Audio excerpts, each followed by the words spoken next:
Blaze of the TPL, and this is Santa. How's it going, man? Yeah, pretty fine. How are you? Doing well, doing well. This was an interesting series for you guys. How are you feeling after it? Mm, One word. I don't like playing with these guys because of ping problems. Mm-hmm. Definitely One phrase. understandable. Yeah, and well, I don't wanna say a bunch of phrases about that they should play at their American league, blah blah. I just don't like playing at high pings. That's Yeah, all.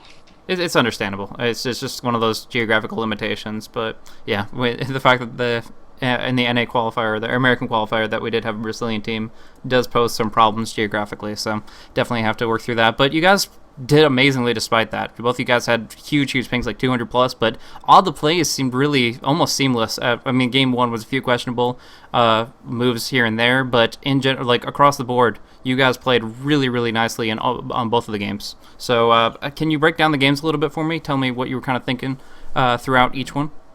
Well, first game we fucked up with no, okay, we screwed up with killing Phantom Lancer sometimes 2 times, I guess, and that's why he got so fat and all that ping and stuff. Well, they was just right clicking us in fights and we was losing it. So the one right decision was Rapier on Growcopter, and Rapier is really a right decision. Then you're got high ping, you're just right clicking your enemies Yeah, and winning.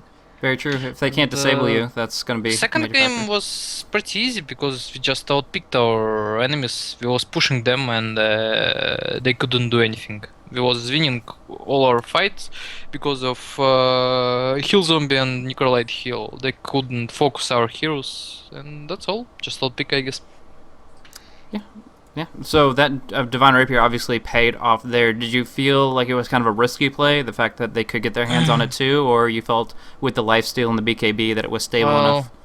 Well, if Growcopter didn't bot Rapier, I'm pretty sure we would lose that game, and well, we should risk. We won, but we could lose that Rapier and lose. Yeah, but if Growcopter didn't get this Rapier, we would lose anyway because Lancer was pretty fat, and Rapier is pretty good thing to say Lancer that he isn't that fat. Yeah, absolutely, exactly. Even when we got the heart, it just didn't seem to matter enough because their supports dropped so quickly, and then it was Yeah. just him left behind. So that worked out nicely. I do have a couple questions from chat here. One is, after that confident win, do you think you guys can win the tournament overall, the Premier League, going on into the playoffs later on, possibly? I don't know. I don't want to make some prognosis. Well, if I'd say that if we'd have good moral, we're gonna win. If not, then not. Mhm. Moral is all in Russian Dota. Gotcha. So one question that I have for you is, you played the Nature Prophet in the first round, and completely different style compared to how I believe King RD played him in the second one. He built for like a split push build where you built more utility. The difference between those two itemizations and that mindset, how do you feel? Is that what won you that game and lost them that one, or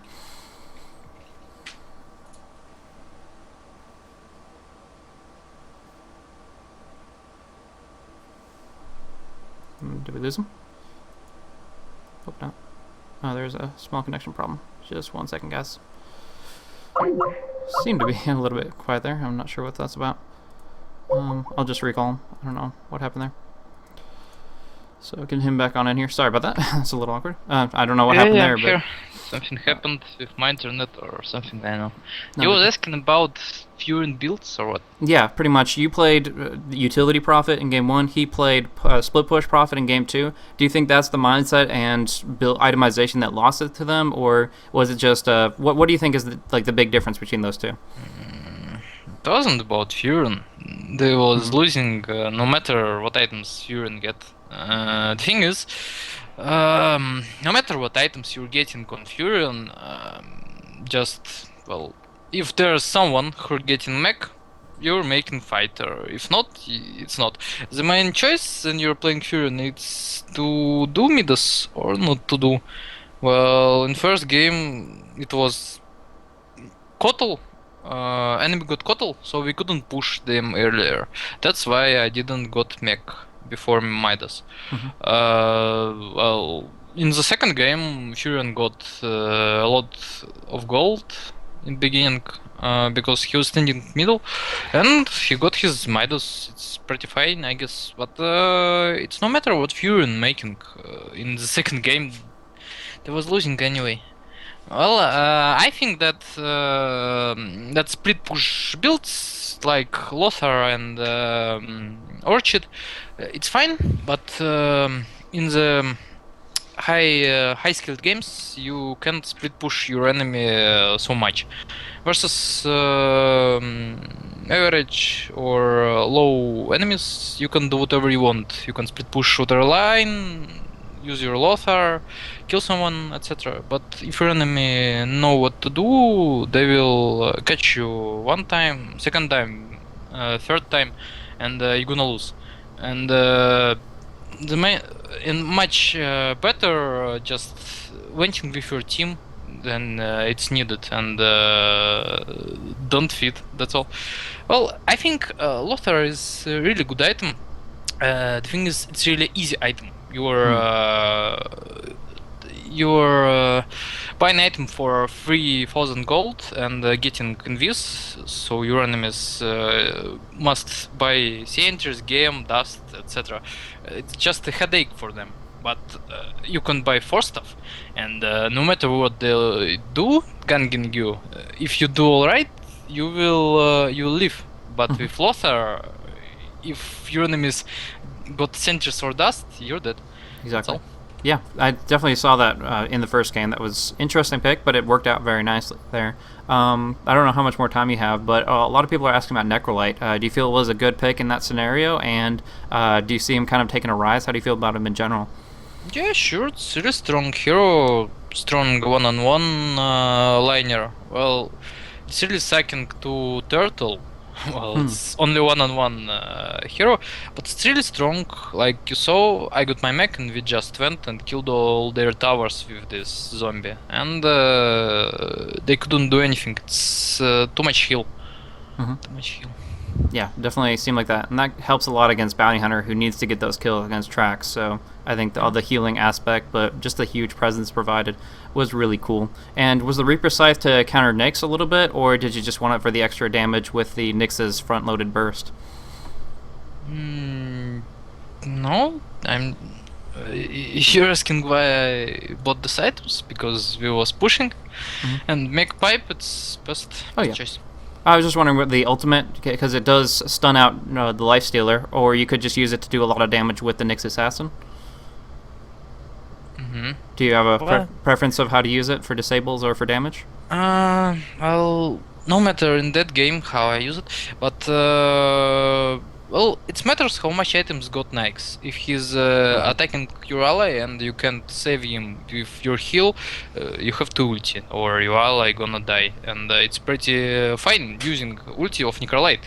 You're not getting kill or mana, but Nyx gonna stay in his rage and stun for 1 second, and then this stun goes out and his rage goes out. He got no rage. You can kill him, fox him, etc. But of course, if you're killing someone with ulti, it's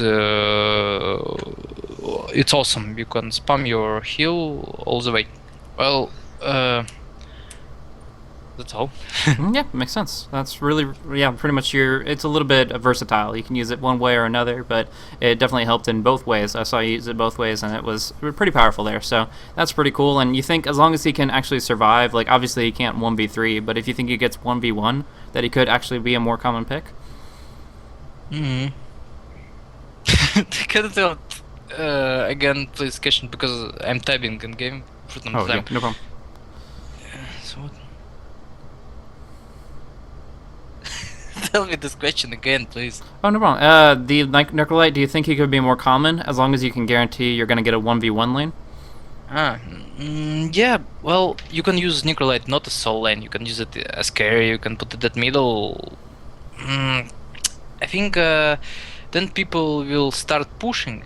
Necrolyte will be common, but pushing it's risk. No one likes pushing. No one likes ganging. Everyone likes farming and split pushing because it's safe playing.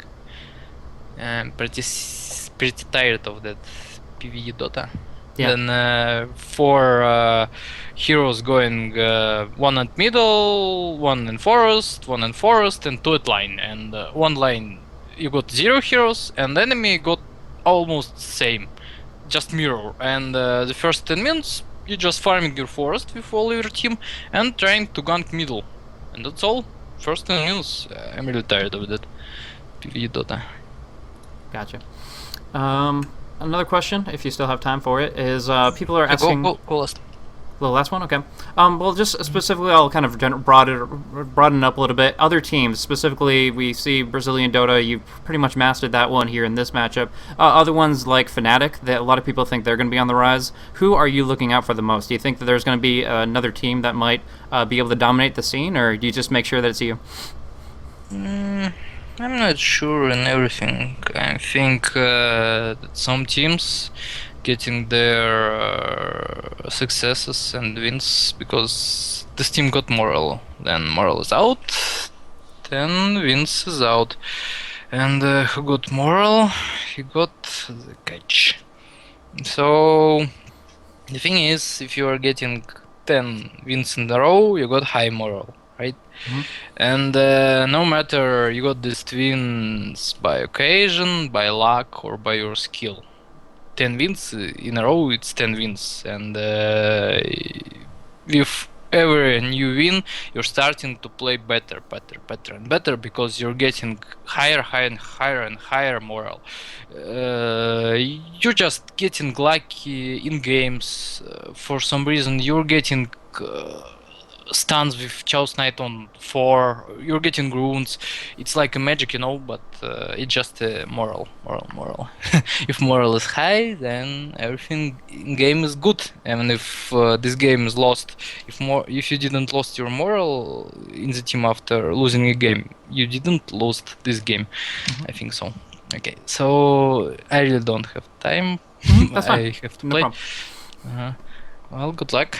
Thank you so much for coming on, and of course, good games, very well played, and good luck in your future games as well. Yeah, thanks, no problem. See ya.